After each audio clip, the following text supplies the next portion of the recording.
ప్రపంచ దేశాలలో భారతీయ సంస్కృతి ఆ! ఇవాళ చైనా లాంటి దేశాల గురించి వాడు పొగుడుతా ఉండ కుక్క. హ్మ్. హ్మ్. ఇవాళ అమెరికా, ఆస్ట్రేలియా, కెనడా లాంటి దేశాలలో కూడా ఈరోజు ఇస్కాన్ యొక్క ప్రచారంలో భాగంగా చాలామంది ఈరోజు హ్మ్. సనాతన ధర్మానికి అట్రాక్ట్ అయ్యి హ్మ్. సనాతన ధర్మంని పాటించే దిశలో చాలామంది విదేశీ మహిళలు కూడా మనం ఈ మధ్య చూసాం. తిరుపతిలో నిన్న నిన్న చూసినాం మనం.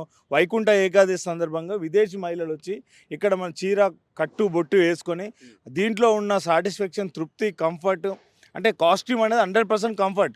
కానీ ఆ కంఫర్ట్‌కి రెస్పెక్ట్ కూడా వచ్చేది ఏకైక వస్త్రం ఏదైతే దుస్తు ఉందో అది చీర. చీర ప్రాచీన భారతదేశంలో ఉంది, ప్రస్తుతం ఉంది, భవిష్యత్తులో కూడా ఉంది. ఇవాళ ప్రపంచ దేశాల్లో ఇండో వెస్టర్న్ శారీగా అది మనము చలామణి అవుతా ఉంది. ఇట్లాంటి శారీ కట్టుబట్టు బొట్టుని వాడు వక్రీకరించింది కాబట్టి ఫస్ట్ వాడిని అసలు పోయాలి. వాడు అడ్డదిడ్డంగా మాట్లాడుతుంది కాబట్టి ఫస్ట్ వాడు లింగము మగనా ఆడనా నాకు కూడా అర్థమవుతలేదు. వాడు ఫస్ట్ వాడు పురుష స్త్రీలింగాల గురించి బాగా వక్రీకరించి మాట్లాడుతుండు కాబట్టి ఫస్ట్ మనం లింగం కోసి పడేస్తే